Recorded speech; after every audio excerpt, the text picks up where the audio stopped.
Good evening. Welcome back again to another session of Speak Your Mind. I want to invite everyone out there, under the sound of my voice, to tune in, tell others, call others, tell them that Speak Your Mind is on. This is a show that allows you, the viewing audience, to express yourself, tell us what's happening in the community, what's affecting your lives, and we give you an opportunity to express that all out. All we ask is that you be respectful, don't call folks out, but tell us what's happening. Tonight, for the first half of the show, we're going to have a special guest in house. We want to talk to someone that can help us out understand the global scene, what's happening in Europe, how the BVI is positioned economically, tourism-wise, the upcoming Olympics. We have a gentleman by the name of Kedrick Malone. He's the director, the person in charge, the big honcho over in London. So we want to welcome him tonight. We ask that you listen to us for a few minutes. We're going to open up the phone lines after we go to our first break to allow you guys to call in and question him. And if you have anything that you want to know about the BVI position in the EU, the green paper, the white paper, the discussions that are going on right now, we ask you to just tune in and call us. In a minute, I'm going to introduce my guest, Mr. Malone. He's going to tell us all about himself and why he's here tonight. Mr. Malone, welcome. Thank you. Pleasure to be here. Thank you for inviting me. It's been a pleasure. I had to try to narrow you down. I know that. I got that call from you, so I got the pitch and I couldn't resist. So. Well, folks, like I said, Kedrick is here tonight because he's in the territory and he has some information that he wants to share with the government, with the people of the BVI. Important information, things that we need to know and grab onto, so to speak. There's a lot of changes happening right now in Europe with what's happening in Greece and maybe France and in other countries in Europe, and even what's happening or could be happening in England, being that we are overseas territory, we're citizens of the European Union. It's important for us to really zero in on and understand how we can help ourselves and how we can benefit from any initiatives coming out of Europe. So I'm going to ask Kedrick, first of all, give us an overview of exactly what's your position. You basically is stationed in London. Right. What we call a London house, correct?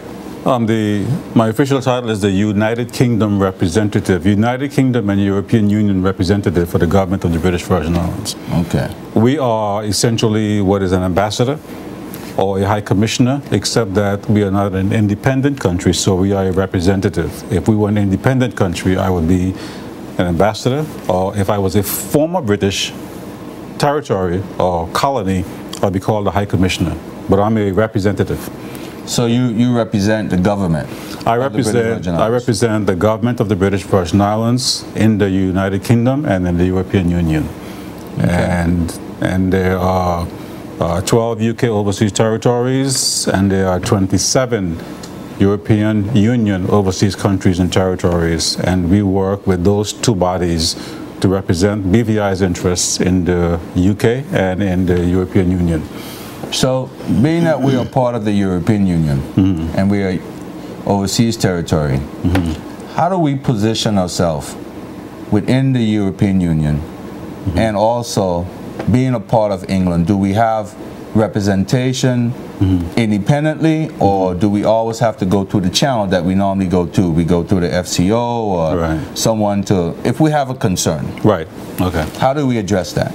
Well, there are two relationships. The BVI is a overseas territory of the UK, and as such, it interacts directly with the United Kingdom government. You have a governor here in the BVI, that's Her Majesty's representative, and I, as the BVI's representative in the UK, are there to facilitate the relationship between the BVI and the UK to represent BVI's interests in the UK. So on a daily basis, what would be some of your functions? On a daily basis, we basically work with the various departments of government. So we work extensively with the IFC because a lot of the issues BVI needs to represent both in the UK and in the European Union, deal with financial services, which is 65% of our revenue. So it's understandable that you want to make sure that every opportunity to support that sector is there, and you have to be present and there to make sure that when the Premier comes over, for instance, as he did in November, or when there are other ministers of government coming over to the UK, that they have the opportunity to interact with politicians and senior officials to make sure that their agenda is moved in the UK.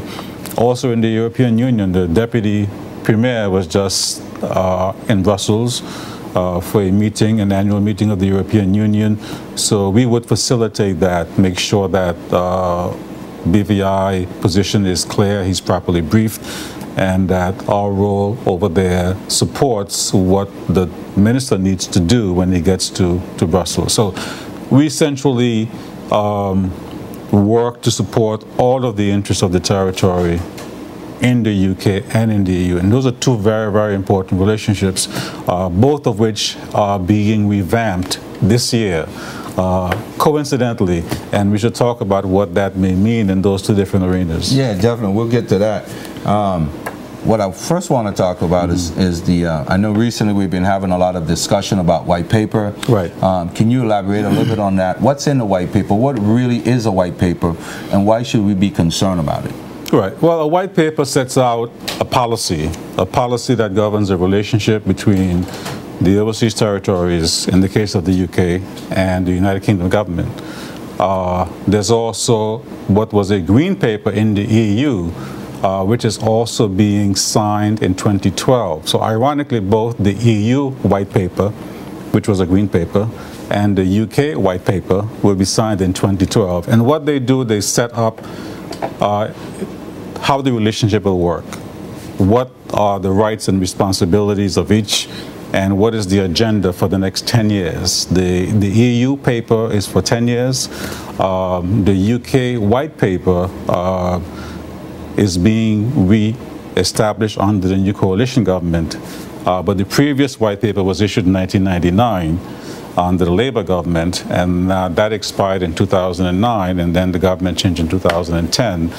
And now in 2012, the new government will issue a new white paper, but it's a different government. It's a conservative government. In 2000, as part of the 1999 discussion, I believe it may have been before that, but I believe we were able to acquire a UK passport. Right.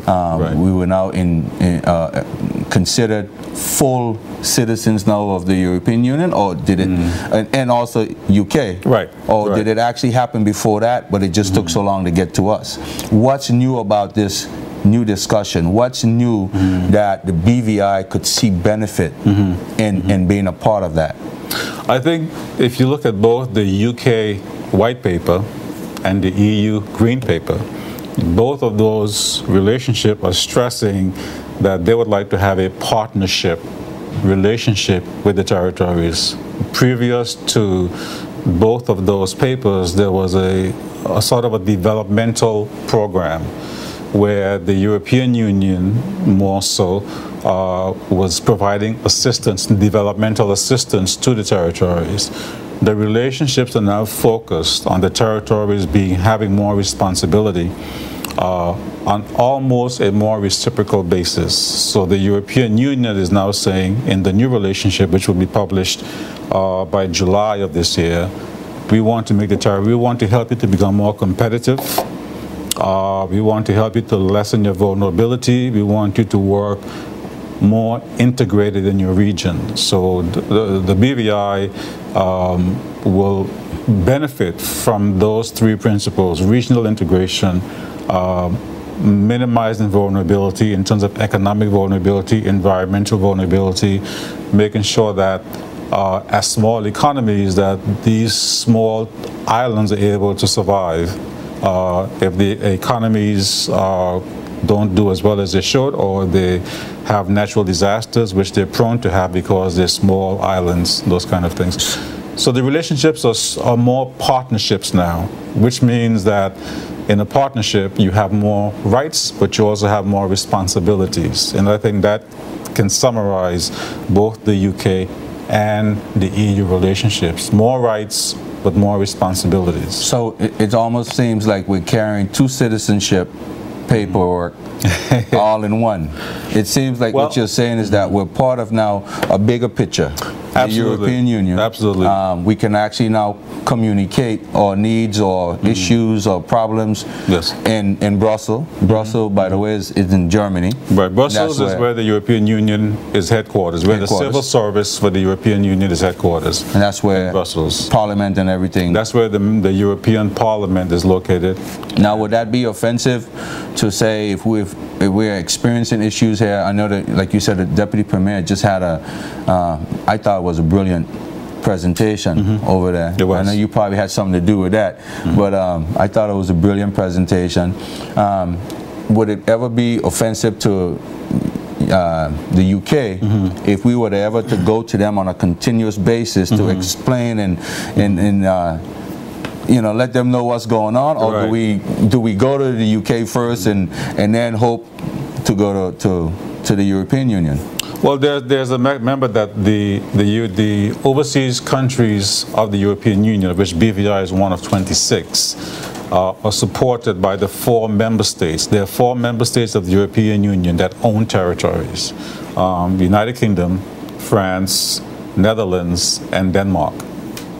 So those 4 member states contribute to the European Union, and then the European Union takes a chunk of money and allocates to those 27 overseas countries and territories. Okay. Now the problem is you have 26 members of the EU, so and only 4 of them have overseas countries and territories. So one of the challenges as the EU goes through all of these hardships with Greece and other countries having a difficult time, and the financial pressures increase, it's important for the overseas countries and territories to make the other 24 members, the other 22 members of the EU aware of overseas countries and territories, so that when the issues that impact us come on the table, such as environmental issues, financial services issues, international maritime issues, trade issues, when all of these issues are discussed in the European Parliament, you need all 26 members to know that there are overseas countries and territories. We have concerns, we have issues. When they make laws, they should keep us in mind as well as the 27 members of the European Union. I think I remember the Deputy Premier saying something like that, that they have to be cognizant of the local issues, and not just lumping us together. You know, even though we're part of the Caribbean community. Exactly. And that's what our job is, to make sure that they become aware of the local issues of us as overseas territories, but also that each individual territory has its own issues, and the BVI has a direct relationship with the European Union. There are many projects here, like the Culinary Arts Center up at Paraquita Bay is partially funded by European Union money. The HLSCC was built partially by European Union funds. And there are a number of programs coming on stream this year, again, to help the territories, the BVI, become more competitive.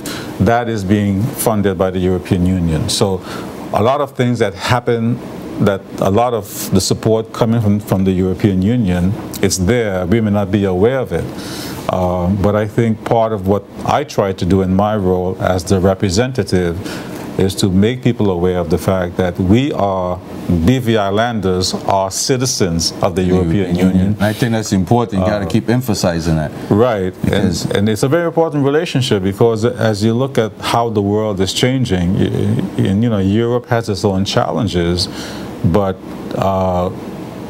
being a member of that body, or being a citizen of the European Union, and having certain rights and privileges within the European Union could be very more important to the territory. Now, you're a citizen of the European Union. If, let's say, for example, myself, or people in my situation who were born here after a certain time or before a certain year, now have full rights of UK and now part of the European. But what happened to the citizens or people who were born here, who may not, who as of now, don't have that full right. Are they in limbo? Is there a case that they can present to the European Parliament to maybe look at what's happening with them, or they just have to wait until England changes their policy? I think it's England, because England is the member, and you get EU citizenship by virtue of UK citizenship.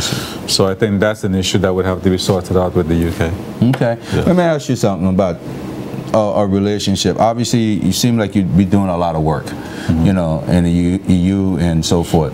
But I think sometimes when we look at what's happening right now in London and look at some of the things that are affecting us, tourism, like you said, financial services, issues that might arise, tax burden, or you know, them trying to tax folks that they may have suspected of trying to evade paying taxes back there. People sometimes say to me, we're not getting the kind of support that we should be getting, being a small territory, part of a bigger country. You know, if you're going to impose a tax, for example, the emission tax, it's affecting us, but there was no consideration. How do you guys approach that? I mean, what kind of work are you initiating to try to solve that? Well, there are a number of things. First of all, you're referring to what's called the air passenger duty, which is a tax charge on persons flying from the UK to other parts of the world. And there was an amazing campaign mounted by the Caribbean, which we participated in as overseas territories, to say that it was unfair. But the UK is going through extreme hardships right now, with a big emphasis on raising money, increasing their revenues, because you know, the tax system has caused the revenues to decrease, tax evasion, tax avoidance. These are things that they're trying to fix. So when revenues are being decreased, that is the #1 priority. And the UK Treasury has a tremendous amount of power in the UK. And even though an amazing lobby was mounted by the Caribbean, not just by the Caribbean, by UK Airlines, by UK Travel Trade, everyone mounted an amazing campaign. The evidence was extremely clear that there were certain issues with the tax, that there were imbalances. Specifically that the Caribbean was being taxed at a higher rate than the United States. So you're paying more tax to fly from London to Hawaii than you would pay to fly from London to Antigua. And Hawaii is twice the distance So you're saying London. You're paying less tax to fly to Hawaii?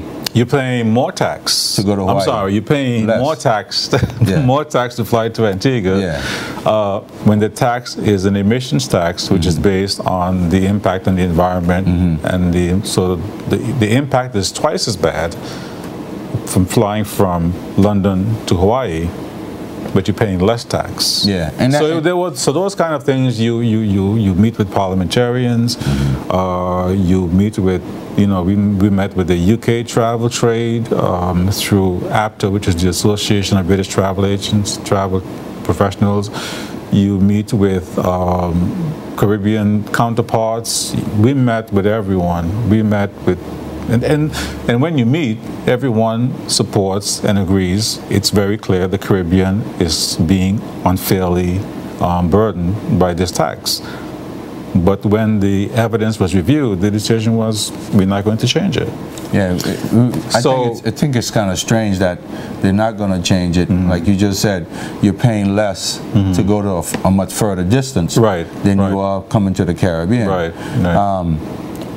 Since they're not going to change it, and obviously they don't care about the lobbying power of the travel industry in London, because most people have pointed out to me that it's not it hasn't benefited them any with the increase in the tax, because less people are now traveling to the Caribbean, which is probably one of the most recommended destination, or if you take the Caribbean as a whole. So I don't understand how is that benefiting the system, and what more can we do? I mean, since you guys have exhausted a whole bunch of you know, different avenues, what more can we do to try to change this?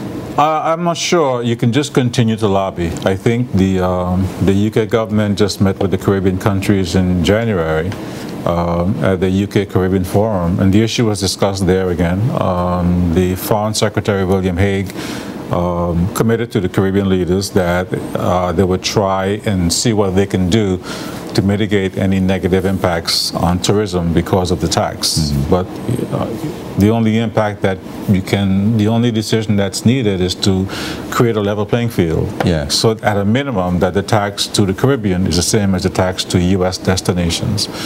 And I think that the lobbying has to continue, and I think that's why it's important to be in these markets, in London, in Brussels, because if you're not there, your voice is not heard. If your voice is not heard, then you may not get the results that you need. And then as I come back to the territory, persons are saying, someone was saying to me, well, there was discussion as to what is the importance of being in London.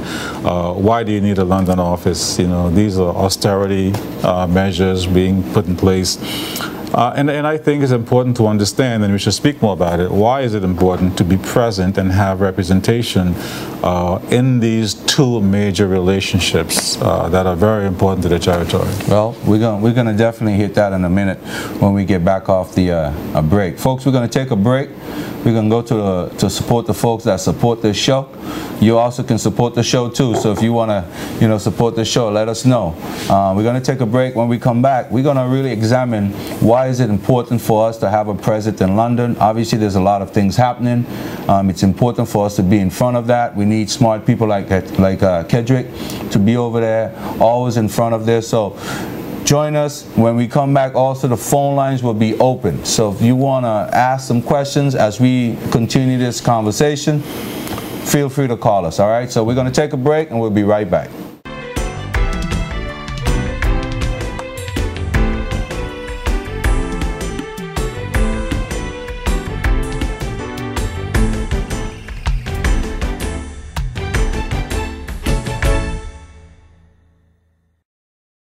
Hi, I am Tanisha Harrigan-Scott, and I am here to bring you some exciting news from Digicel.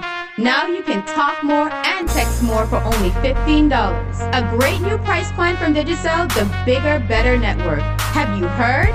When you top up $15 or more, you get incredible deals with Digicel. Get 100 free minutes, unlimited SMS, and free weekends for 7 days to local Digicel numbers. Top up $15 again, and it will automatically be extended for another 7 days. For more information, drop by our store or visit our website at www.digicelbvi.com. Digicel terms and conditions apply.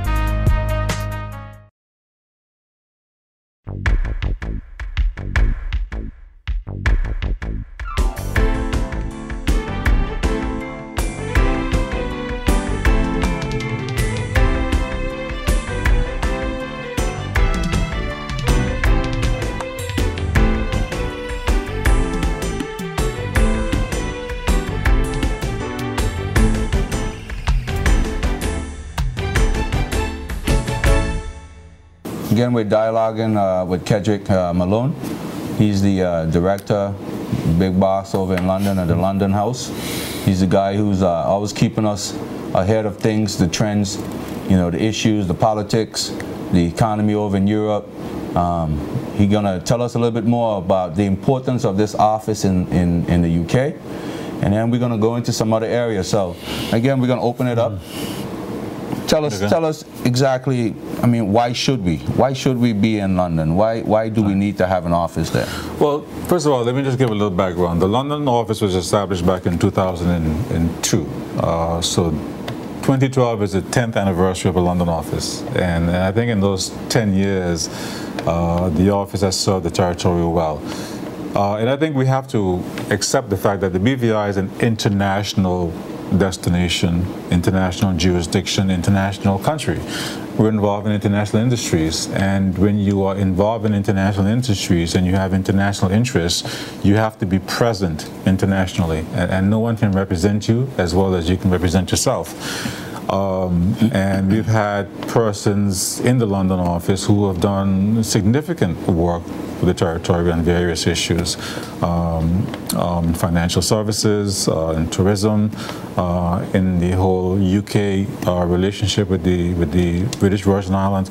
All of these issues, you need to be present, having discussions with the various stakeholders, having discussions with parliamentarians, making sure that they understand the territory, understand the issues, understand the BVI's position on these issues, to make sure that someone else is not misinforming important people on issues that affect you. So I think the office has served that purpose, and unless you're there and unless you're present, you can't make representation, and your reputation is much too important to entrust it to chance and to entrust it to someone else to represent your interests. So the London office, basically, you cover pretty much a lot of different areas. Tell us a little bit more about other things that you're involved in, not just, you know, the EU parliamentarian kind of stuff, but what else are you doing that BVI students or even myself can benefit from? Right. Well, first of all, we maintain a relationship with members of Parliament. So the BVI has what's called an all-party parliamentary group. These are 22 members of Parliament from the Labour, Conservative, and Liberal Democrat Party, who are people that meet and ask us as BVI, are there any issues that we can represent for you in the UK Parliament that are important? So we have an access to members of Parliament who can raise a question in Whitehall, in Westminster, about BVI, whether it's affecting tax or financial services or tourism or the relationship with the UK Foreign Office or anything. And that's very powerful because it means that you can get an issue into the political arena. Because remember, the BVI is administered. We are still administered by the Foreign and Commonwealth Office. Yes, yeah. So it's important to have for our political leaders to have that political access so that issues can get if there are concerns. It's important also to interact with businesses. There are a number of BVI-based businesses with London locations. So again, those businesses look to the representative office for support. And you know, when you're there in the market and a BVI trust company, a BVI law firm in London is trying to do business, it reinforces the BVI's presence to know that you have an office in the United Kingdom. It makes a statement about who you are, about your seriousness, about your intent. And it separates you from others who may not have that same presence and who may not be able to represent at the same level. Well, let me ask you this. This may be a bit touchy, but I'm going to ask it anyway. You have a tourism background. Right. It seems like you really have a hold on this the UK office. How long, first of all, have you been with the office? I've been with the London office for 2 years and 3 months. 2 years and 3 months. Right. Now, are you doing any work on the tourism side? Outside of, you know, trying to fight the tax and so forth, right, right. Are you know, with your background and everything in marketing and so forth, are you able to even work with the folks over there in the Department of Tourism, right. which we have here, to say, hey, you know, we probably need to look at maybe doing some work in this area to right. try to increase more visitors from the UK, because it seems like we don't get a lot. Well, the Tourist Board has responsibility for marketing the destination. The London office is the political representative of the government in London. So obviously we will support. Our focus is political representation. Okay. But we will support the Tourist Board. If there are areas where we collaborate, we would. When we have functions at the London office, we would invite tourism people to the office. We would work with the board in whatever capacity, capacity they need for us to support.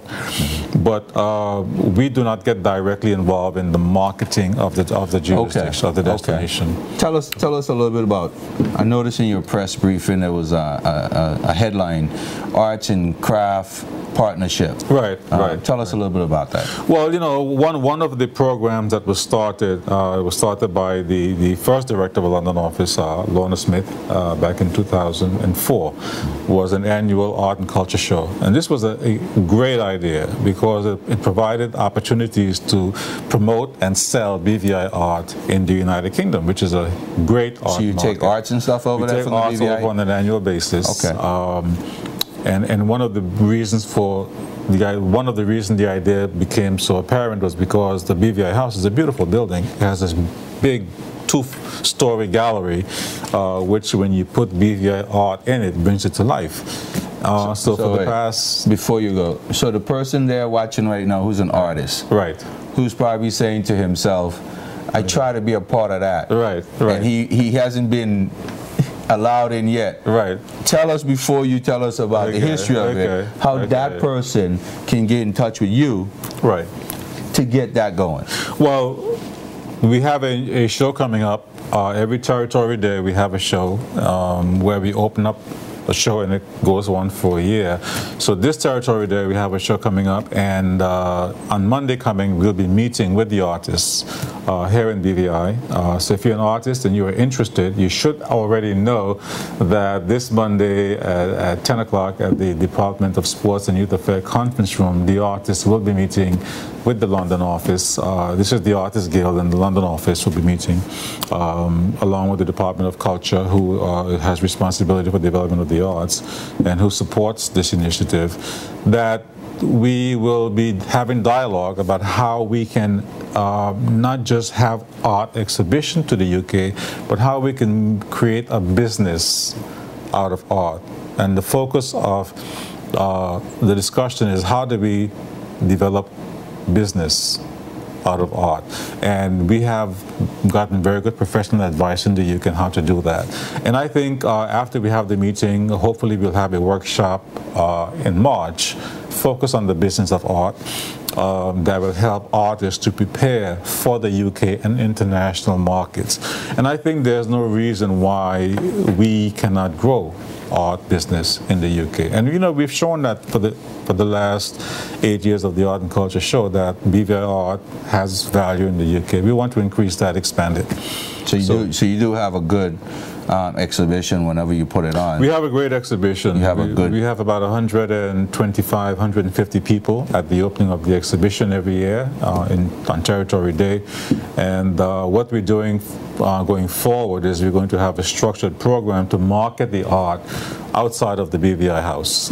So we've developed relationship with our art galleries. We've hired a curator who essentially will turn this into a business that will support itself, because I think during this time of austerity, government wants to facilitate enterprise, and the intent is for the art to be able to sell, to pay the artist, to pay the curator, to pay the cost of getting the art there, and for there to be no cost to the government. Now, before we go any further, tell the people, first of all, do you have a website? Is there a website specifically for the London House? www.bvi.org.uk.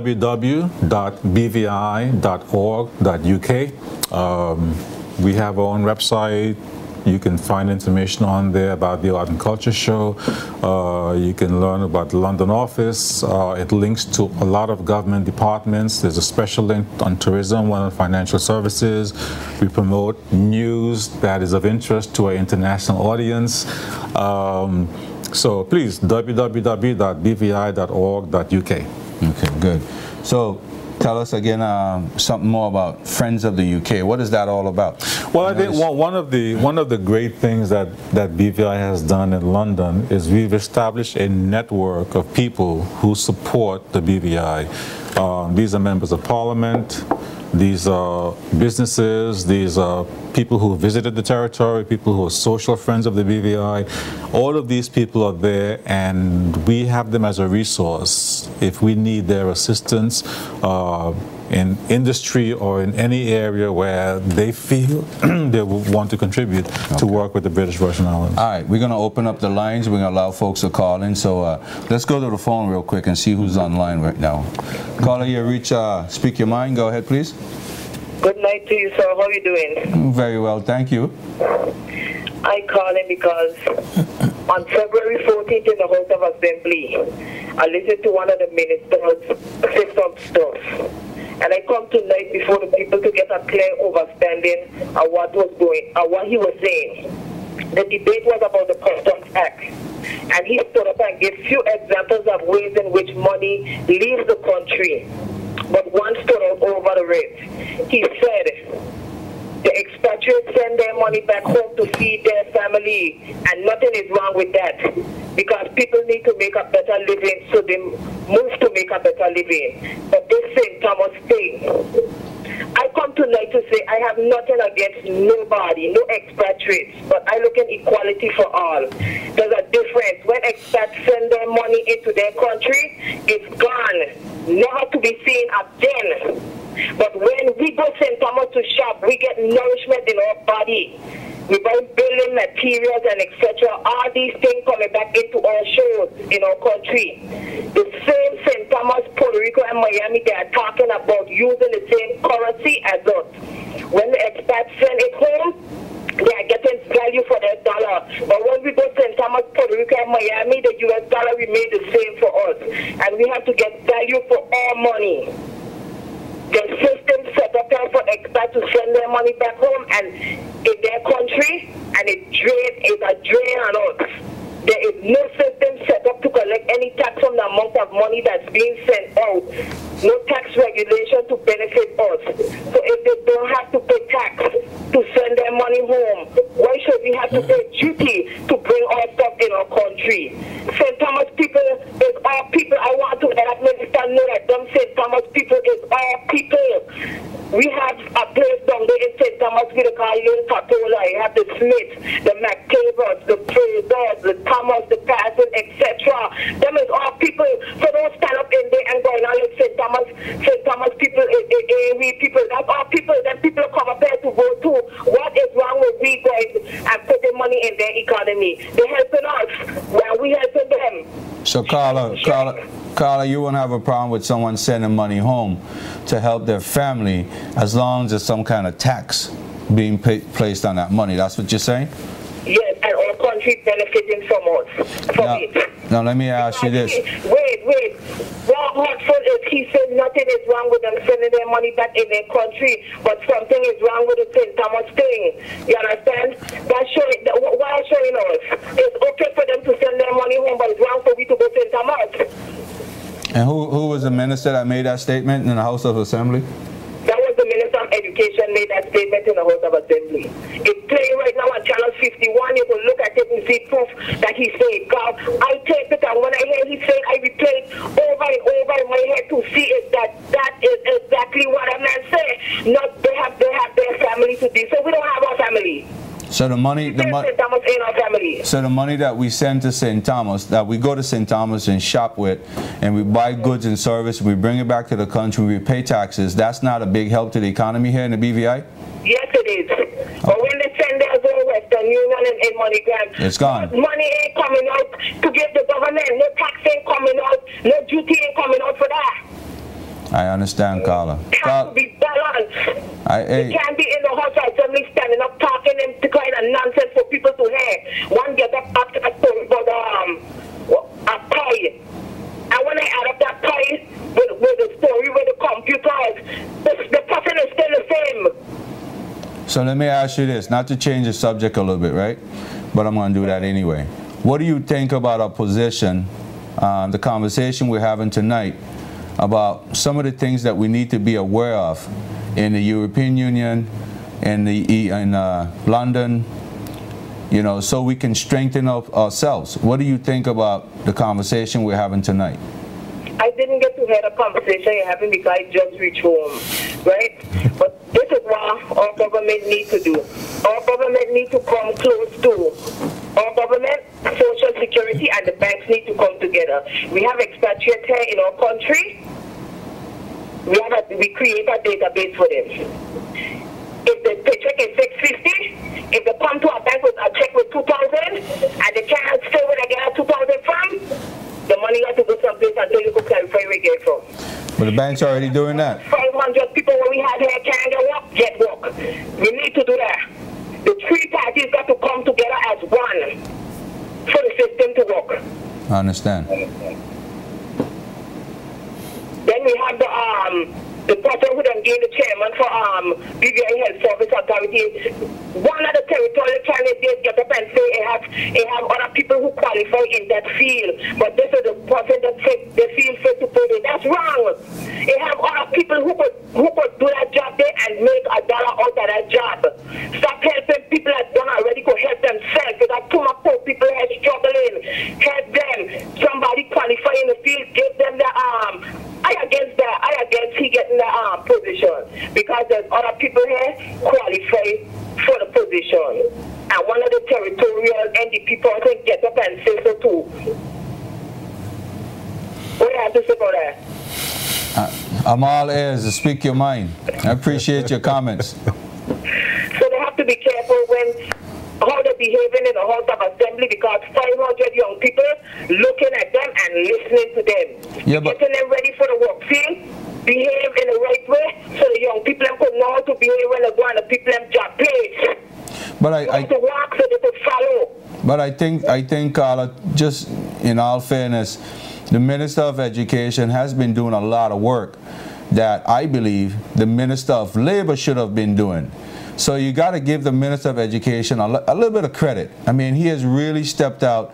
I mean, he used the program and enrolled it under, youth empowerment, but it's a labor issue. Good program. I don't have nothing wrong with the program, but I mean, like, we as elders have to behave to teach the younger generation the way, to show them the right way. I agree. And don't be saying it's okay for them people to send their money back out. Nothing is wrong with that. They have their family. We have our family too. It has to be balanced. So your solution to balancing it is a tax? Yes, they need to pay a tax so it could come in our economy. All right. Well, at the same time, too, if we can spend money here locally, too, I think even as BVI Islanders, we should try to do that, though. What do you think about that? To help strengthen the economy. Well, the government get value for our money. The government is working on that right now. I mean, there's a program in place right now. They just have to be approved in the House of Assembly.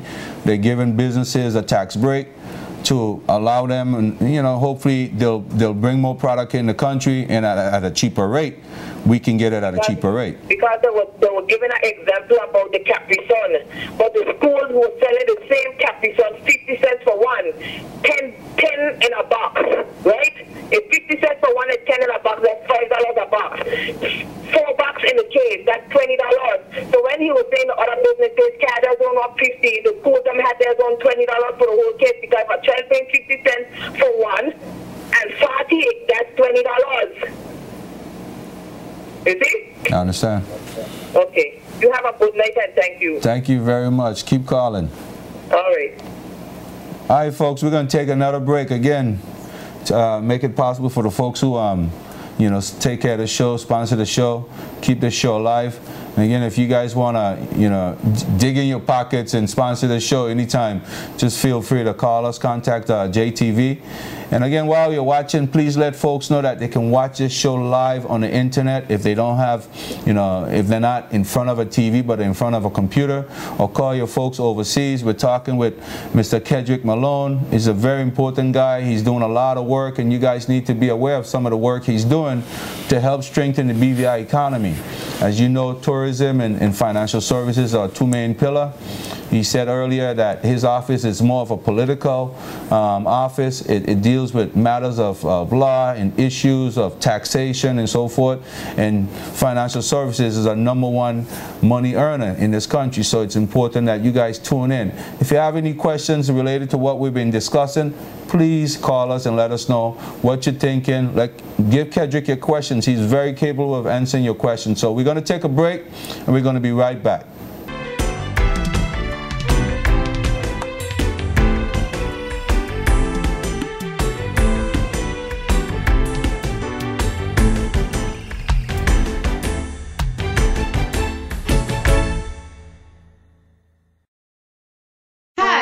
Tahisha Harrigan Scott, and I am here to bring you some exciting news from Digicel.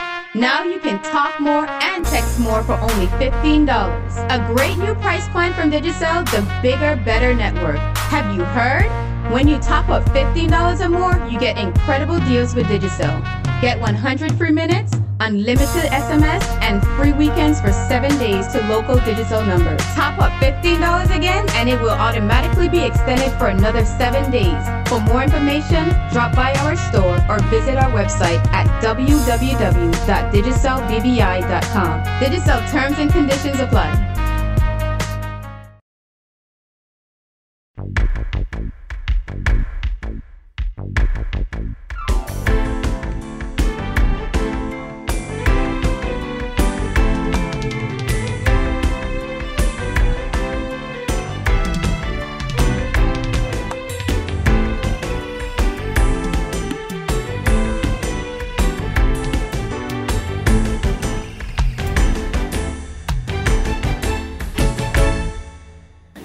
All right, welcome back. Welcome back. I want to continue to advise our callers that you can call us. Let us know what's on your mind.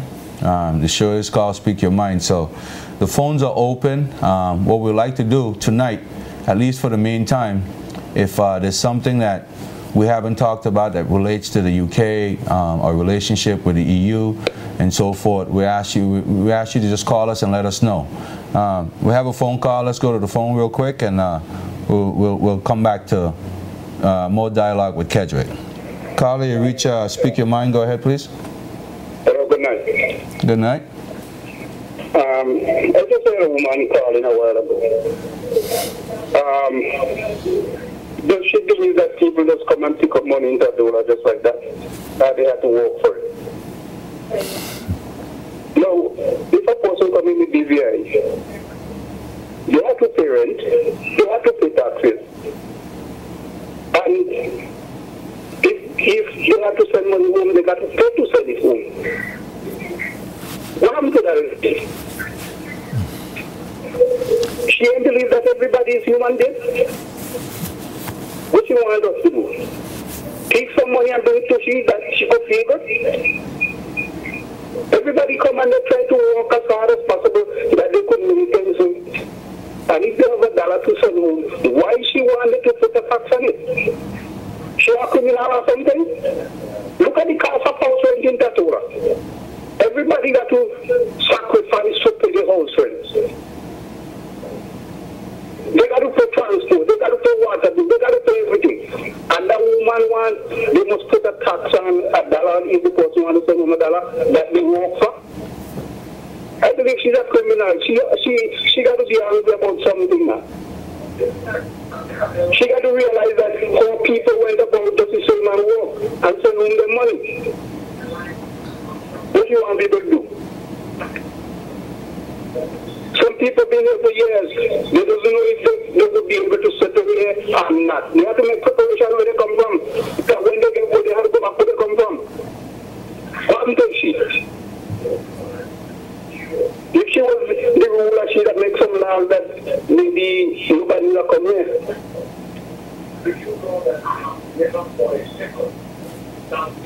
Thank you for your time. Thank you, caller.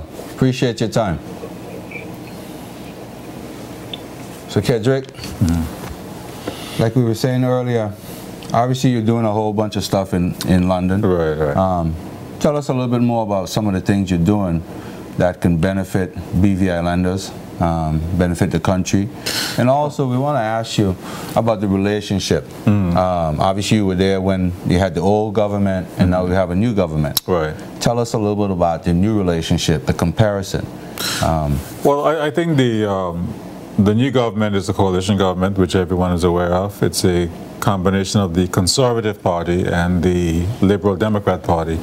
And I think the significant thing for the territory is that this new relationship led by the Conservative government is one that is exemplified by the values of the Conservatives, whereas the Labour, as opposed to the Labour government.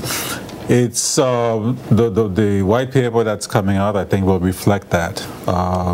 It's also important to keep in mind that this relationship is also being influenced by the current economic environment, is being influenced by the Turks and Caicos situation, which the UK government has stated explicitly does not want to see repeated, understandably. And it's being shaped by just a crisis in the UK and in the European Union, where countries are having to relook and rethink the way they operate, their policies, their position within the world. I think the UK has adopted a more aggressive position in terms of its place in the world, and the overseas territories and its relationships are being impacted by that philosophy.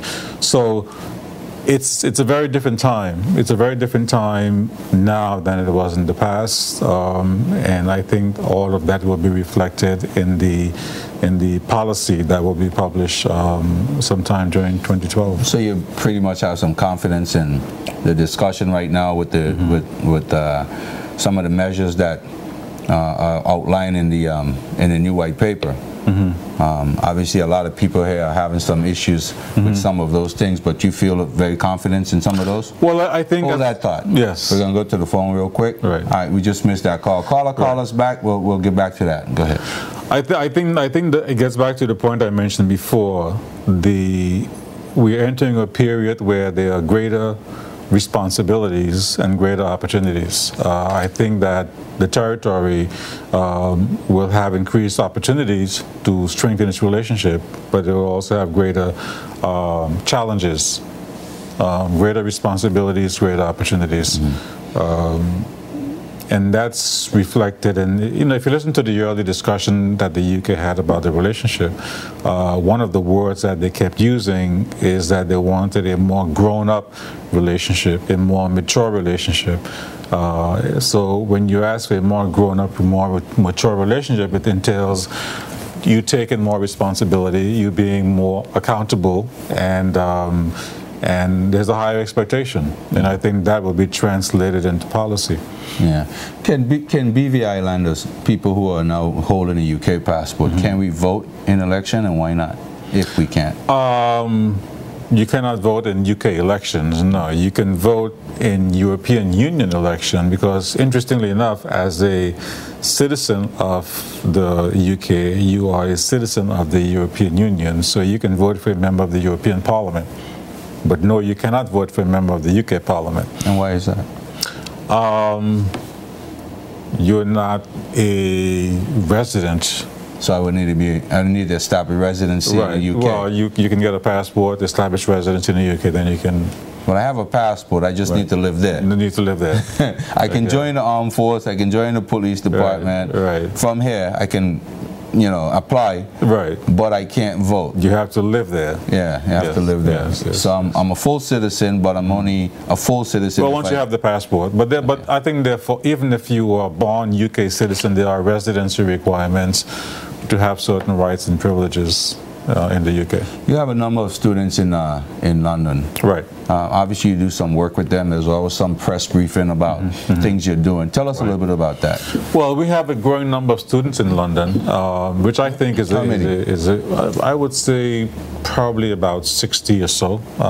Most of them register with the London office. They don't all register with the London office. We encourage them to. We work with the education department and training division to ensure that the students register with us. So if you're a student out there and you're not registered with the London office, you should register with us. We have a lot of programs that are designed to help students. We're having a workshop, a professional development workshop on the 24th of March for students. We have a growing number of law students in the UK, and we have about maybe half of the students in the UK are studying law. So we know that there is a concern with BVI Islanders coming back to the BVI and being employed in the legal profession at a level where they feel they have prepared. So we work with the industry in the UK to help facilitate that. We've just prepared to launch a legal mentorship program where law students coming to the UK would be paired with a professional lawyer during their education, which will help them to get more experience, to understand the profession, and to benefit more out of the college education. All right, Carl, again, we missed you. Call us back. We don't mean to ignore you. It's just that the conversation is good. We want to get the information out, so feel free to call us right back. Tell me a little bit more about you know, what's happening, what's planning for the Olympics. Obviously, you know, we have the Olympics coming up. It's in London. I think we're positioned well, but you know, people here don't know who are the athletes, and there's no huge camaraderie for you know, pushing the athlete. We haven't been introduced to who they could be. I mean, what are you guys doing to help counter some of that?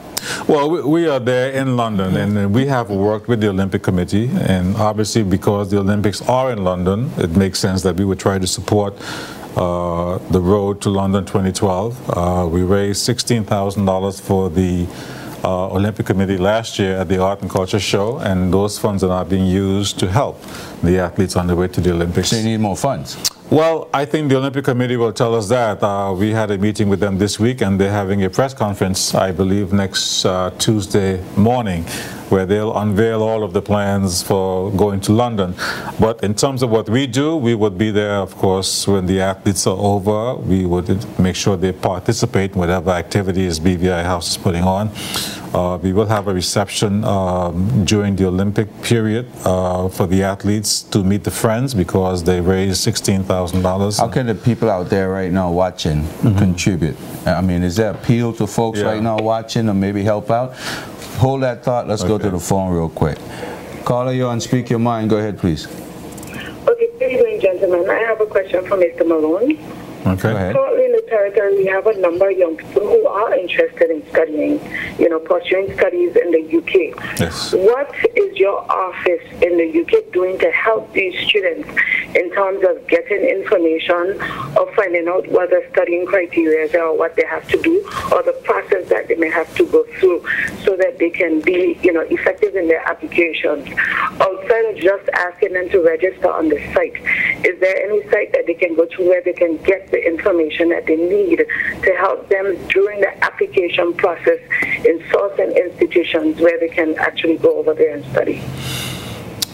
Well, thank you for the question. The process of deciding what school to go to and what to study, and the application process, hopefully that assistance is available here through the education department. We are there to assist the students once they've made the decision and they're coming to London. We've prepared a relocation guide that explains to them how to best get to the UK and how to go through the processes of getting established, getting settled in. But hopefully that assistance regarding deciding to go to London, selecting schools, should be available at the education department. Certainly, if students want to call us to help them get information, they're free to do that, and we will provide whatever assistance we can. But certainly, I would think that the assistance they require will be available through the education department. I want to share this text with you real quick. Callers, folks, I know you're texting, you're calling. We're having a discussion. It's probably easier to try to call. Getting to the text may be a bit difficult, but I want to read this one. It said, Mr. Malone, thank you for your hard work and dedicated work. For doing a good job in the EU, UK. Mr. Malone mentioned that he represent the position of the BVI in the UK. For example, he mentioned meeting with labor ministers and it's cut off. But I guess the caller was trying to, the text was trying to say that they appreciate the work you've been doing. Thank you. But again, if you have questions, call us back. We're going to try to get to all the phone calls and texts. We have a lot of texts, folks. But, you know, by having Kedrick here, he's able to, give us the information. Again, we mentioned the website earlier. You can probably contact him, send him emails. That was a good call just now about how he can help and be instrumental in some of the students that have interest in getting into schools in London. So we're going to give the email address again, the website address, so that way you can contact him even after this show. All right, so yeah, so you got the Olympics coming up. You got a lot of work to do. Obviously, it's like a big secret, like nature's little secret. You know what I mean? We don't see people say they've been in London. They haven't seen any information about you know, the BVI even taking part in the Olympics, but yet they've seen Jamaica and Trinidad, and they've seen flags and different people, you know, flying those things. Right. Well, I think the Olympic Committee. I think the Olympic Committee will change that. I cannot preempt what they will say, but I suspect that on Tuesday, there will be some discussion and some programs will be put on the table. We are there. We will have, as I mentioned before, the Olympic Committee has established a great relationship with Hertfordshire County, which is one of the counties in the UK. Let's go to this call real quick. We'll come right back to that. Carla, go ahead. You're online, live. Good night. I called back because that young man that call. He understand what it is I was trying to say. He tried to call me a criminal and all those things, but I think you should have explained to him what it is I was really trying to say about what the minister was saying in the House of Assembly. You know? I guess you're saying your position was basically echoing what the minister said. You disagree with the minister's words, his position, but you're not against people supporting their family. I mean, people have families outside of the BVI. I ain't against it. That's why I say I'm not against anybody. I'm not against nobody country. But it's how he said. It's nothing wrong with them to send their money back home to take care of their family. But this St. Thomas thing, I have some. I had find that a little off when he said that. You know what I mean? I have a lot of children, 7 children. I go St. Thomas fight night and things, push around my cat. Because I get it by bugs to take care of my children. So you feel like the minister was maybe saying it's okay for them to send money over there, but it's bad for BVI lenders or anyone who can afford to go to St. Thomas and save a little money and come back and take care of their family. They shouldn't be doing that. That's something bad. Is that what you got out of that? Yes. What you get out of it? I didn't read it. Sometimes you have to read. It wasn't nothing to read it in the House of Assembly. Yeah, but sometimes they have the transcripts and stuff, and I didn't get a chance to see it. So I really don't want to comment on things I haven't seen for myself or read for myself. You know, but you have a right, a position to call. I listened to him say it. I heard him say it, and I just find it was odd, and it wasn't, you know, it's like provisions is made for them but not us. Well, I think you know, you did the right thing by calling back in Katona, but at the same time we gotta get value for our dollar. You know? Good night. Good night. Thank you so much. So yeah, so back to where we were. The Olympics. Again, that's a hot topic. People want to know what's happening in the UK. It seems like we're just quiet. Well, as I said, the Olympic Committee is having a press conference on Tuesday morning, and I'm sure that if the president is watching, he's taking due note and will make sure that everyone understands what the program is. Let me ask you. But I would say to those out there, if you are interested in coming to London and you need assistance with finding accommodations or any logistical assistance, we're there to help. We have persons and contacts that we can go to help you find places to stay. I will encourage you that make your reservations, make your plans as soon as possible. If you need any assistance, give us a call at the BVI London office. We can help you find places to stay. And we also participate in meetings, briefing meetings on the Olympics, so we can share information with you regarding trying to get to the Olympics. Sure. But really, the Olympic Committee is the one that, the Olympic Committee is one that would be able to help. All right, let's get to this caller real quick. Yeah. All right, caller, we missed that call. Call us right back. Let me ask you, obviously the Queen is celebrating her 60-year reign. Right. So we have, what do you call it, the Diamond Jubilee? Diamond Jubilee. Let's get to this call real quick. Okay. We'll get right back to that. Caller, you speak your mind. Go ahead, please. Yes, good evening. Good evening, sir. How are you? Very good show. Well, thank you. Yes, I'm concerned about the 9th district. Right now, some people is asking for representation in the 9th district, and there's no one to go to, and we ain't hearing what's going on. So we need some information on that. You could do anything about that? When you say, what do you, explain to us, what do you mean representation? There's a appointed minister, district rep for that area. We have a government with 4 others. So the people have choices now. I mean, you're saying there's no representation? Yeah, well, that's what is happening right now, because we got people from Anegada coming down, looking for the man in the 9th district who represents. It is nothing they're hearing from him. People from Wajangada got the same problem. So we need the minister to come out and say what is going on. Well, I think one of the things you can do, Carla, if you live in the 9th district or you know people who are asking what happened to the representative, just remind them that there's 4 others that are now part of the government, the governing body, that they can go to.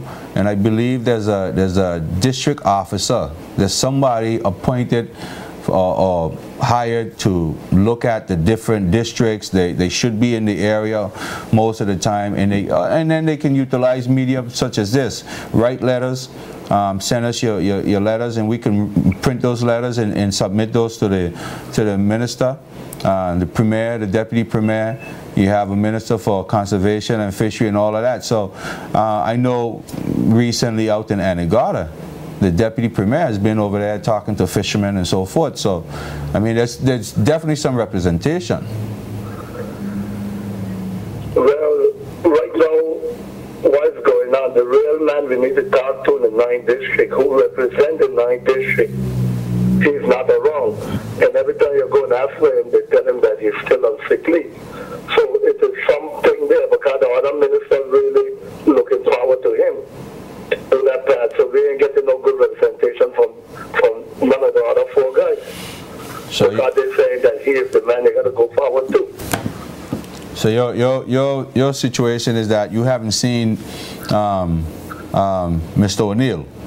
That's what you're saying? The problem is, and a lot of people know that, it really needs to be cleared up, because he needs to come out and say what he's doing, because he's the man who represents the 9th district. And we are not hearing anything.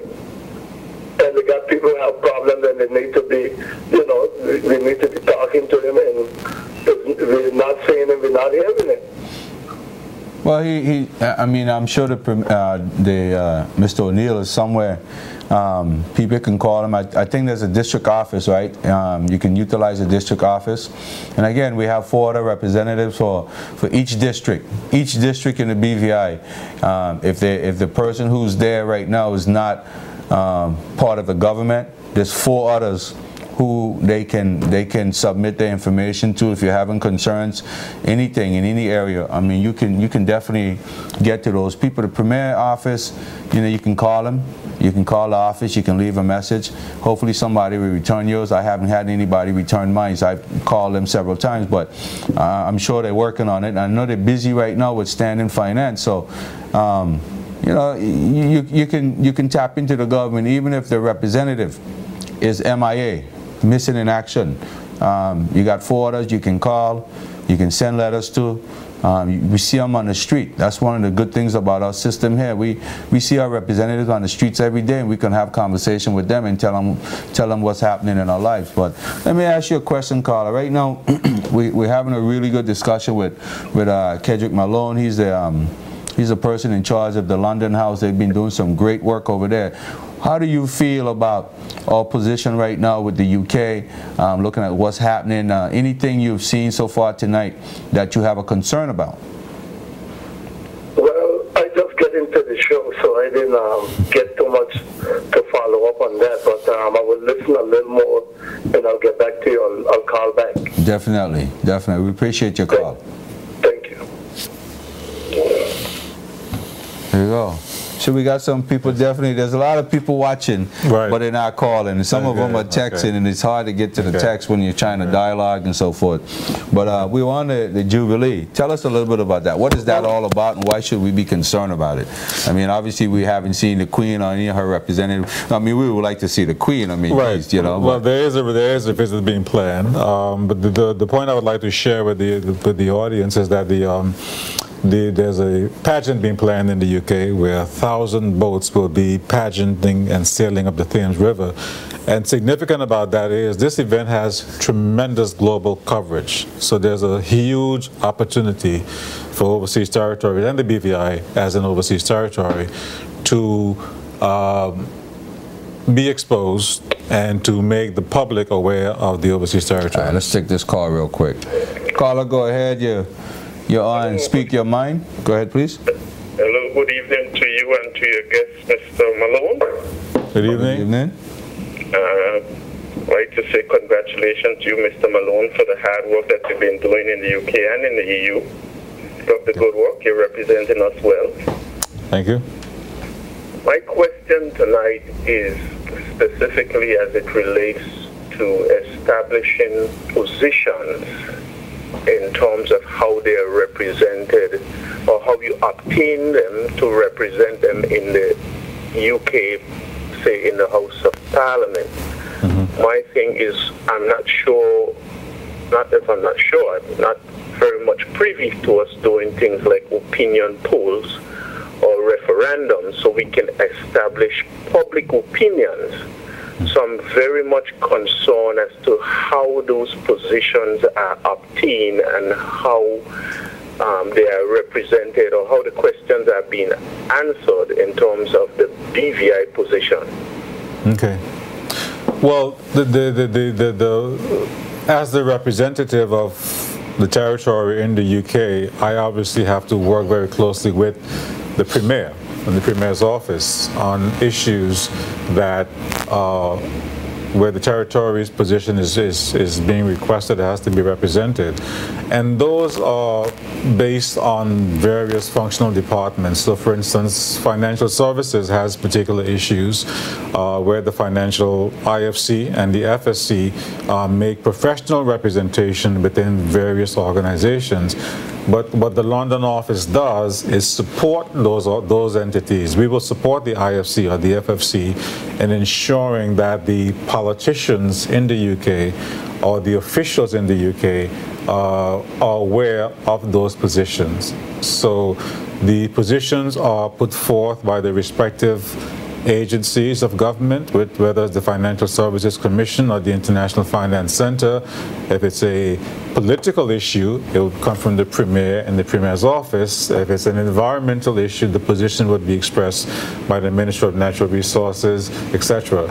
So the London office facilitates these discussions. We are in contact with the various arms of government to make sure that we are abreast of their position, make sure that we understand the position, and that we can articulate the position to parliamentarians. If there are technical discussions on the issues, those technical discussions will be referred to the technicians. But we make sure that the political position or the policy position is conveyed in conjunction with the respective government departments. So these are positions which are being established solely within governmental entities, which are probably just legislative issues.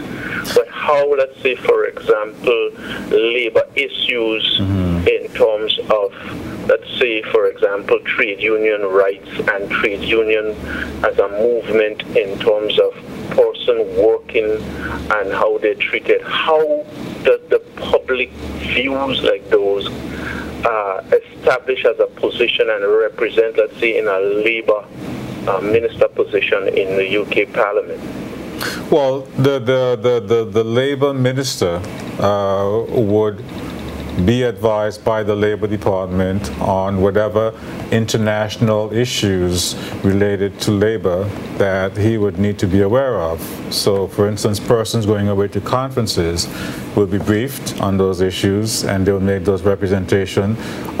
If there's a need for cabinet to be aware of a position, or the position has to be approved by cabinet, then the ministry will put that position through to cabinet, and then the minister would articulate the position. So, for example, in February, the minister, Dr. Pickering, was in Brussels representing BVI position with regards to trade matters, with regards to environmental matters, with regards to the BVI's position as a member of the Overseas Countries and Territories Association. So before he went to Brussels to make that representation, briefings were prepared, a cabinet paper was prepared, there was a political declaration document that was prepared that articulated the government's position. So a lot of this information comes from the various departments of government, is passed on to the minister. If necessary, cabinet would approve the position, and then the London office or the representative in the UK or the EU would make sure that that position is communicated in whatever arena that we need to communicate it, whether it's the European Parliament, whether it's the UK Parliament, or whether it's an international organization. So there's a whole process where international issues are articulated by the ministries, functional departments, passed to the minister, and then the London office then makes that representation on behalf of the territory. All right. Thank you kindly, sir. Thank you, caller. Kedrick, before we go, there was a text that came through. Caller was kind enough to, a texter was kind enough to tell us that Brussels is actually in Belgium and not Germany. Who said Germany? I made that mistake earlier. I said Germany. I didn't hear that. Yeah, you didn't correct me. So thank you, texter, for letting us know. Yes. Folks, we're getting down to that time again where, you know, we have to say goodbye and good night. But before we do that, we want to give Kedrick an opportunity to pretty much cover some things that we didn't get a chance to cover. If there's anything that you wanted to let us know that we didn't get a chance to touch, because there's so much to cover, feel free. Right. I think there was one particular program. We've been, one of the basic positions in the UK white paper that's expressed by the Foreign Secretary, William Hay, in terms of the future relationship, is to have a closer relationship with the territory. And we have embraced that opportunity and see it as an opportunity for the territory to work with the UK to build its capacity across the civil service. So we have implemented a program that where civil servants, non-governmental organizations, anyone who is interested in having a twinning relationship with the UK professionally can do that. And I think that's significant because I think the territory is going through a period of change. As I mentioned before, the new relationship will require, it will be a bit more challenging, I believe, because it's now a partnership. And that partnership entails more responsibilities as well as more rights. And then with those additional responsibilities, we need to be able to perform at higher levels. And I think that that is going to be the challenge going forward. So I would just like to remind the audience that the London office is there to facilitate government's business in the UK and in the EU. As 2012 unfolds and the challenges emerge, we would need to make sure that we are keeping up with international events, to make sure that we are responding and looking a bit beyond the shore, to make sure that as events unfold that we are preparing for them. And you can always get in touch with us at the London office. Take a look at our website, and whether you're a student or whether you're a resident or whether you're a business person, civil servant, we're there to help. So please get in touch with us. Quick question. Another caller, another texter said wanted to know if the art program was being administered to the Department of Education, And if it is, why haven't they heard about it? Well, the art program has been an effort of the London office working directly with the artists. We are now trying to expand the program because one of the difficulties is you have to help the artists prepare to ensure that when they come to London that the art is marketable. So we're now trying to embark on a program of working with the local artists. Okay. And we're hoping that we can do that with all of the local stakeholders. All right, let's take this last call real quick. Okay. Caller, you speak your mind. Go ahead, please. Yeah. Calling towards the 9th district.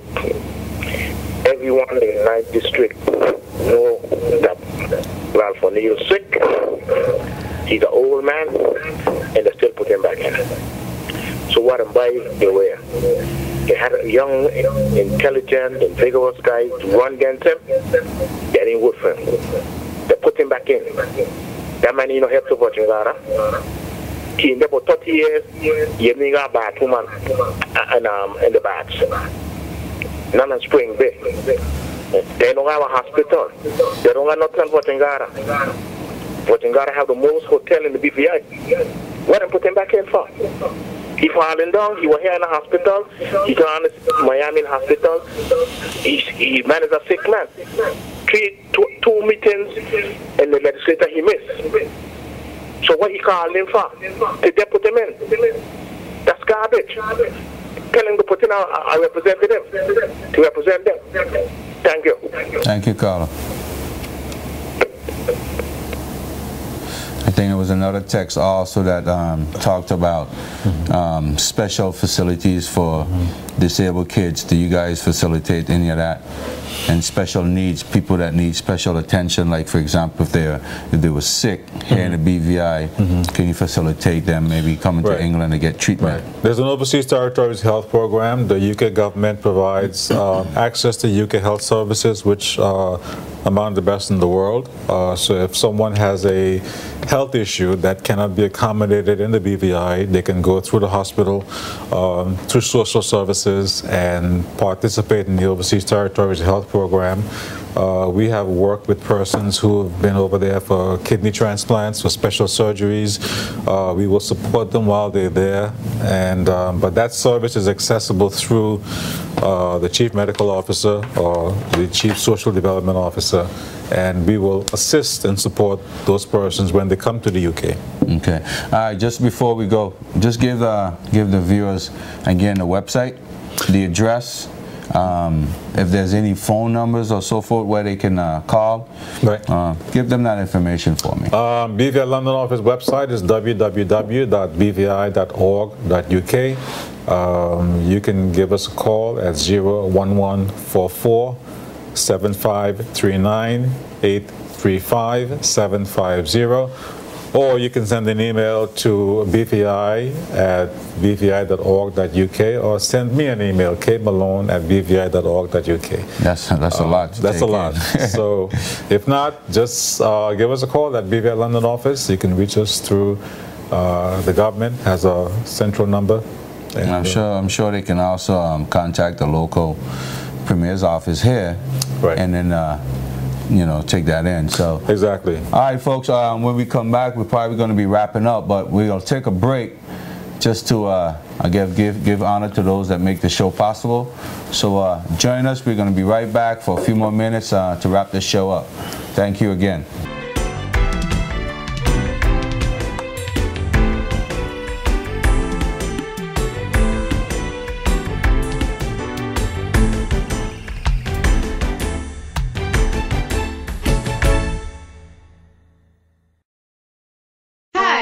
Tanisha Harrigan Scott, and I am here to bring you some exciting news from Digicel. Now you can talk more and text more for only $15. A great new price plan from Digicel, the bigger, better network. Have you heard? When you top up $15 or more, you get incredible deals with Digicel. Get 100 free minutes, unlimited SMS, and free weekends for 7 days to local Digicel numbers. Top up $15 again, and it will automatically be extended for another 7 days. For more information, drop by our store or visit our website at www.digicelbvi.com. Digicel terms and conditions apply.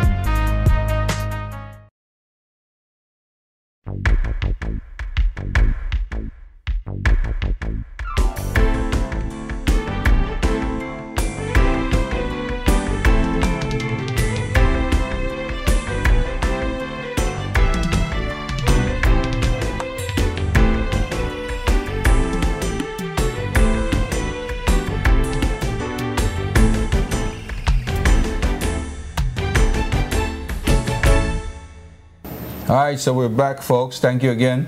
We want to thank Kedrick for coming in, for sharing some light on what's happening in the EU, what's happening in London. Again, the phone lines are open. We got a few minutes left. If you guys have something pressing you want to talk about, you want to let the rest of the folks know. I do have some texts. I got a lot of texts. haven't been able to get to those texts only because, you know, we've been trying to get some information out to you guys. I can read some of those texts. We got a phone call. Let's get to the phone real quick. Caller, you're on Speak Your Mind. Go ahead, please. Turn down your phone or your TV for me. And good night to you. Good night. I have a problem, right? I have a child. She's going to be 2 years and 4 months September. I tried to get her in a preschool. They said she cannot start preschool if she don't 2 years and 6 months. So she has to wait until she's 3 years and 4 months to start. So is that a policy, a government policy? I'm not sure. That's what I'm trying to find out. If that's a policy or if that's because the person said the government or the person in charge of education. So once a child is not 2 years and 6 months by September, that means that if the child ain't 2 years old by February 28 or 29, that child cannot attend a preschool because that child won't be 2 years and 6 months in September. So did this information come from one source or several sources?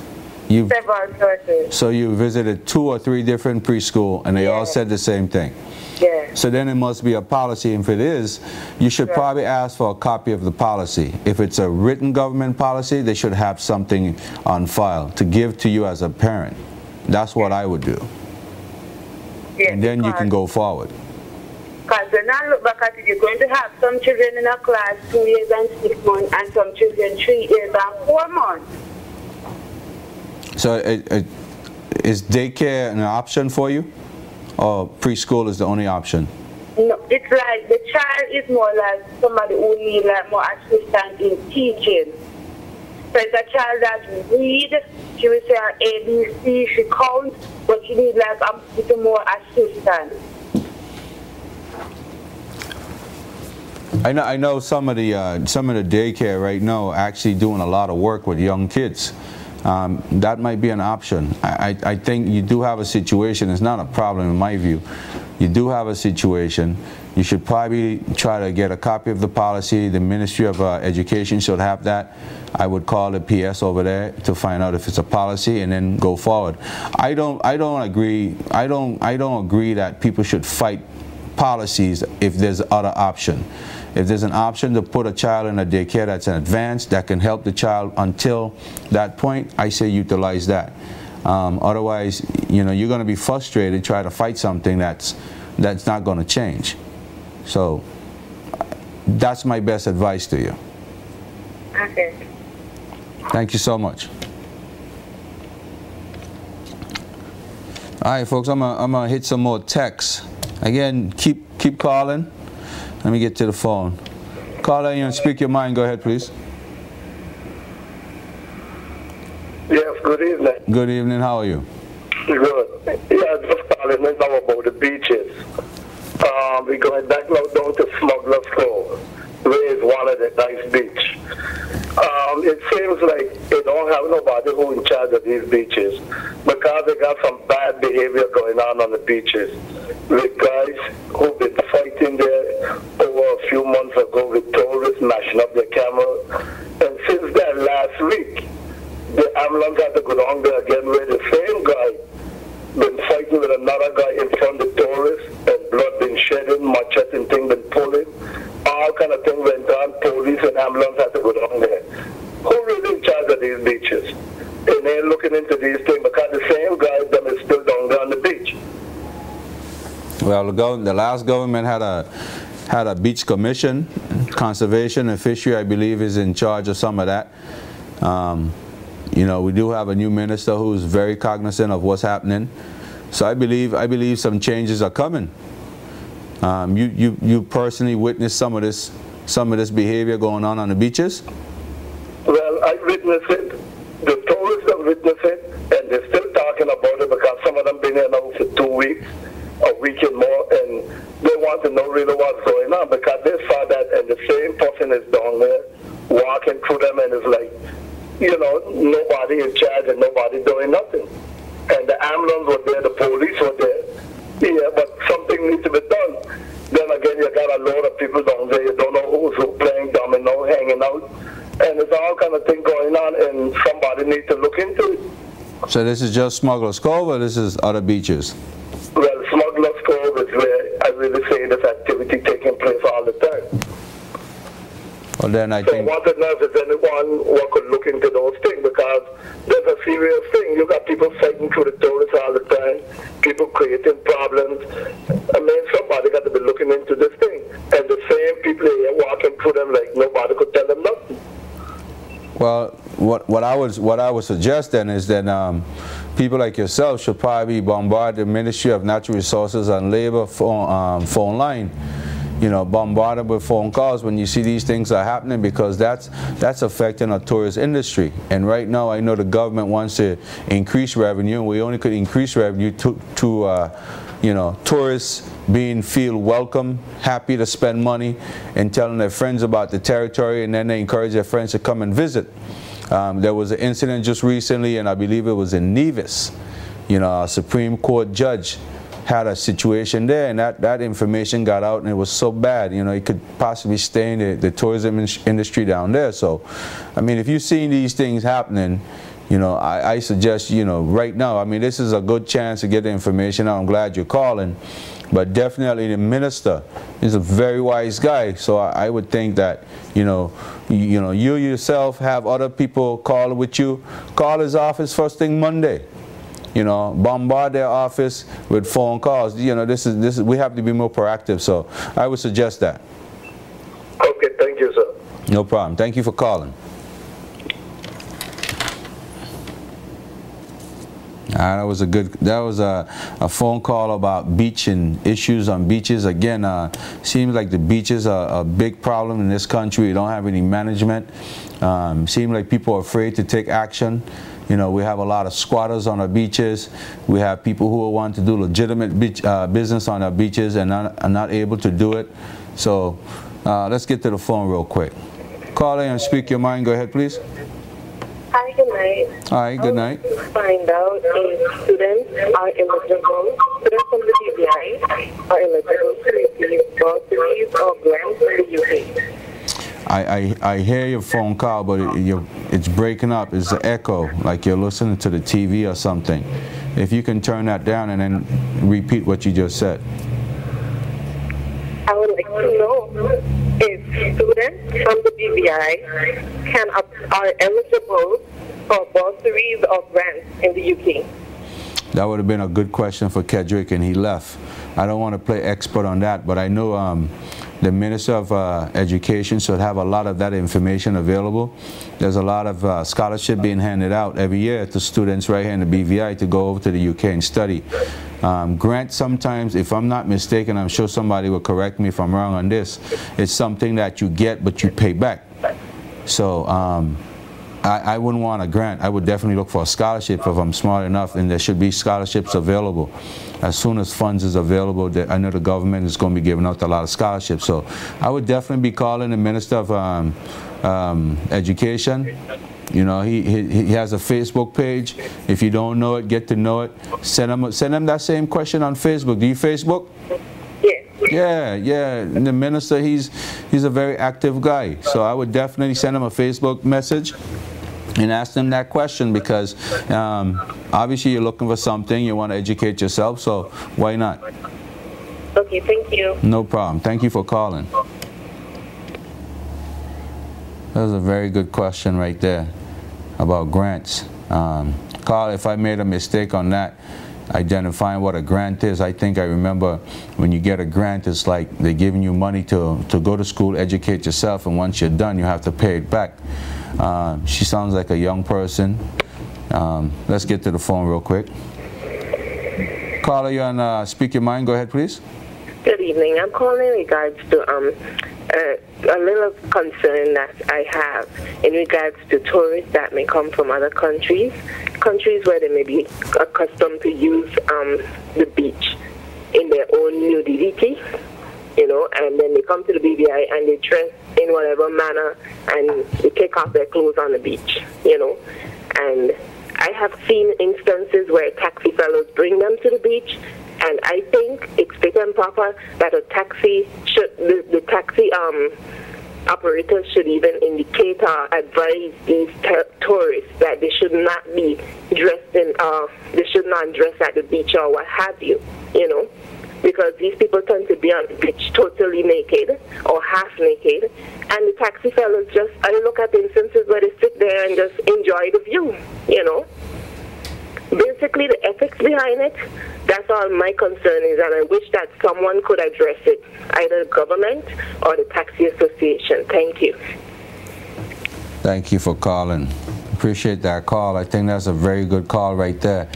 One of the concerns I remember some folks had risen a few years ago is having information disseminated, especially at the cruise ship dock, the do's and don'ts, even walking around in the street half naked. Folks walk off the cruise ship dock and sometimes the security guard will tell them, hey, you know, you need to put your clothes on, and then people get offended.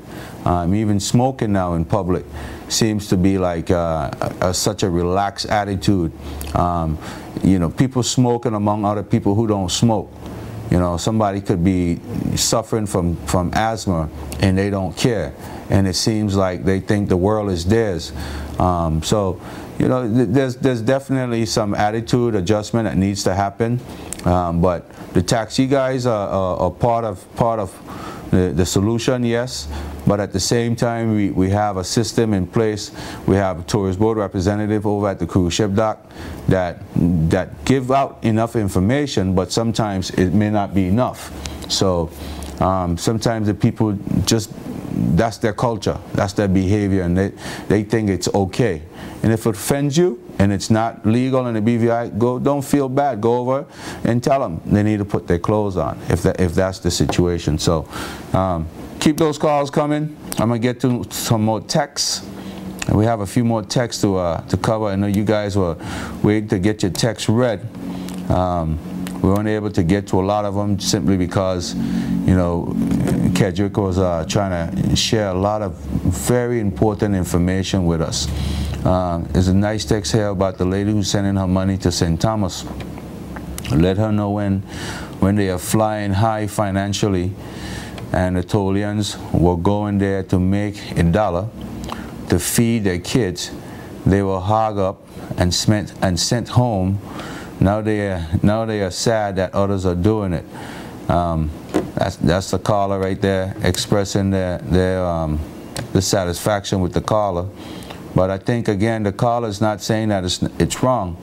The caller is simply saying that the message that was displayed by the politician, she felt the message was wrong. So, I mean, we can go back and forth all day, all night, you know, talking about her and talking about BVI lenders or expatriates. I think she has a valid point. I'm going to side that one. I think she has a valid point. You know, I think politicians should be very careful, you know, especially a BVI lender who is elected by BVI lenders or citizens or people who are within their rights to represent this country should be careful when they say these things, because it seems like you're putting people against one another, and that's how she felt. She felt as if the politician is more concerned about people who are not from here sending the money overseas, maybe because they may have some people employed who have to send money overseas, and not be concerned about the BVI lenders who are forced to go to St. Thomas and shop simply because prices are so high in this country, and she has a bunch of kids that she has to take care of. So you have to also understand what she's trying to say. She's not saying that you know, you shouldn't take care of your family. She's simply saying that the message that was sent by the politician, she thought it was a bit inappropriate. So we don't have to kill each other. We all have different opinions. We look at things differently. A lot of BVI lenders, yes, did go to St. Thomas, go to Puerto Rico, go to Santo Domingo, wherever they went. you know, back in those days when things were hard, to help take care of themselves, and now they're home and they feel as if they're entitled. So that's what you do when you're from a place. You feel entitled. The folks who are not from here, who have kids here, who are born, kids that are born here, eventually you're going to feel the same way. You're going to feel that your kids are entitled. So you have to understand where people who are from here are coming from, because you will be in that position one day. So let's do some more text real quick and see what's happening on the text. Again, I want to thank you guys for tuning in, for giving us an opportunity to you know, have this conversation with Kedrick. Kedrick again represents a BVI over in the UK and also in the EU. The EU is a big group of countries where, according to Kedrick, we are now citizens of the EU, as long as you're a citizen of Great Britain, England, Northern Ireland, and you can pretty much do a whole bunch of stuff. You can migrate there, you can, you know, go to school in any one of those countries. Once you establish residency, you can share in the same benefits that people from that country can share in. So that's something that I didn't even know before this show, so I think it's important. Let's look at this text real quick. This one said, hi, good night. We are students from the BVI, eligible to receive, I think we just, that caller just called in and asked that same question. So we'll move to the next one. Next text.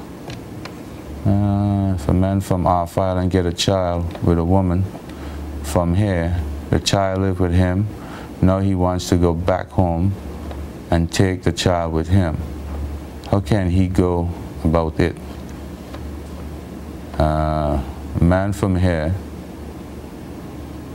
have a child and he wants to go back home. I mean, if you have a child, I don't see what's stopping you, but if the child mom is from here, she's also entitled, so that's a court case. So I wouldn't want to advise anybody in those kind of situations. That's a tough one. Go look at the BVI, the UK Nationality Act, because it speaks to possession and all this stuff. It's a lot of stuff to read. So if you guys have questions on you know, situations such as that, I would definitely do that. Let's look at another text real quick.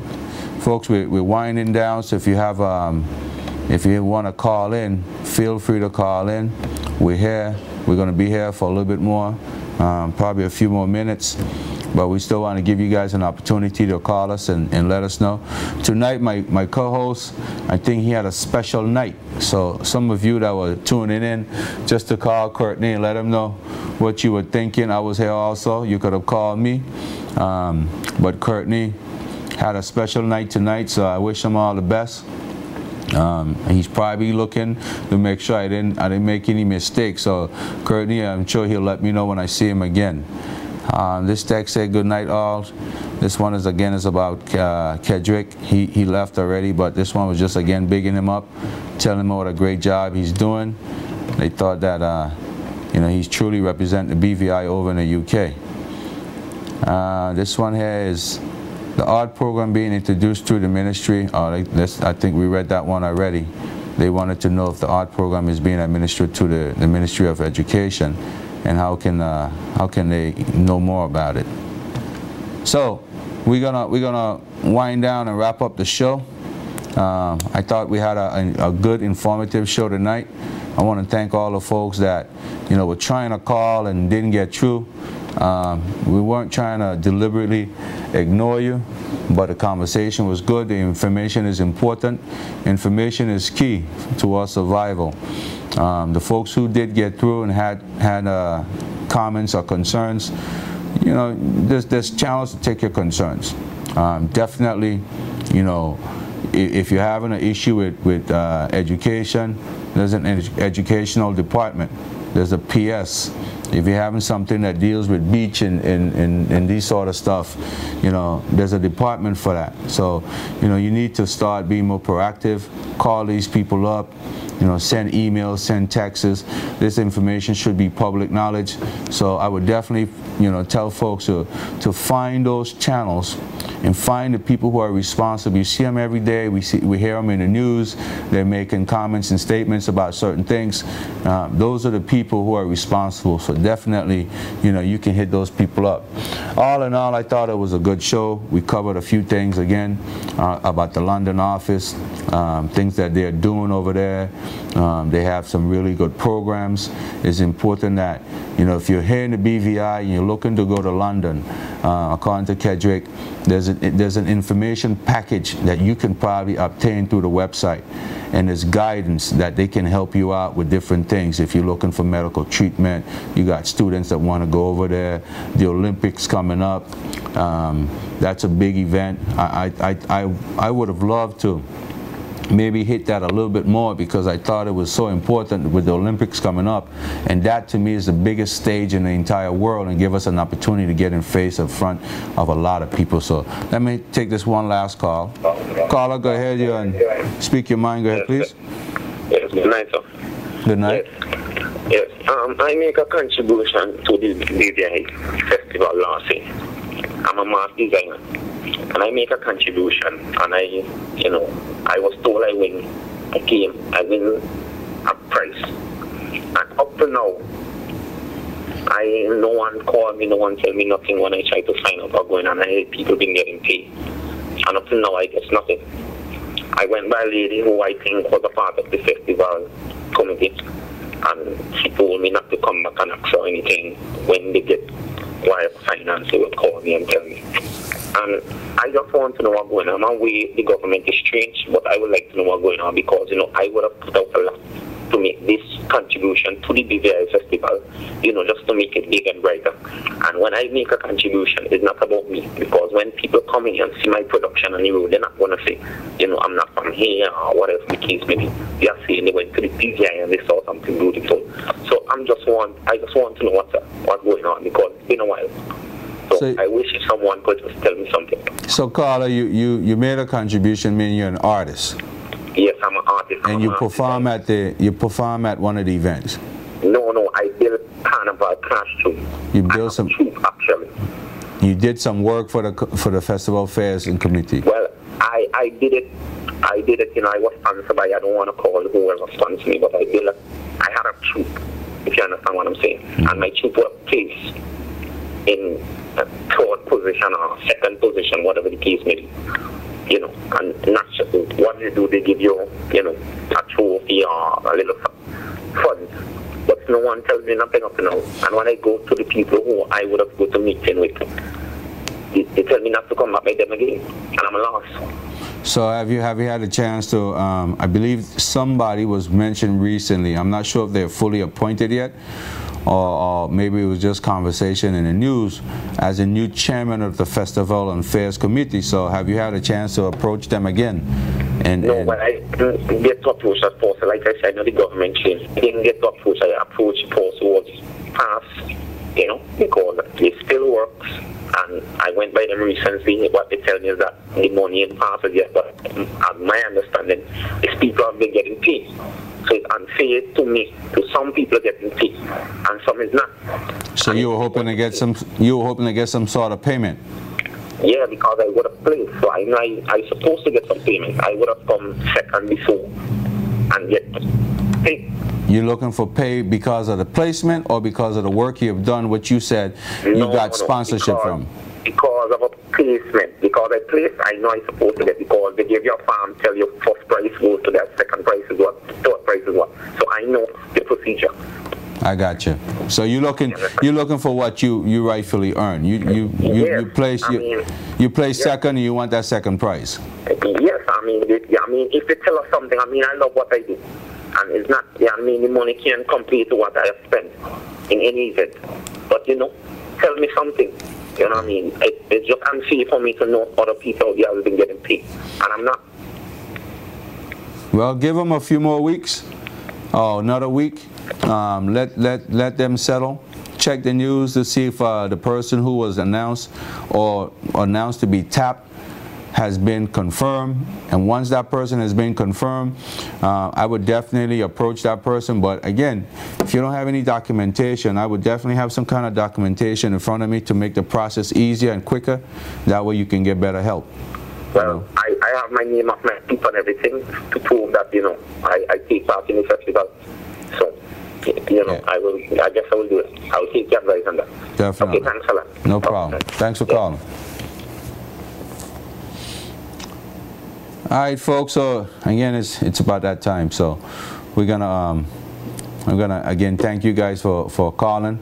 Obviously, there's a lot of concerns. You know, every day now, since I've been on this show, people are constantly tapping me about things that are concerning them and issues in the community. You know, you have to definitely now start being more proactive. I believe we have a good government in place that's going to try to move things forward.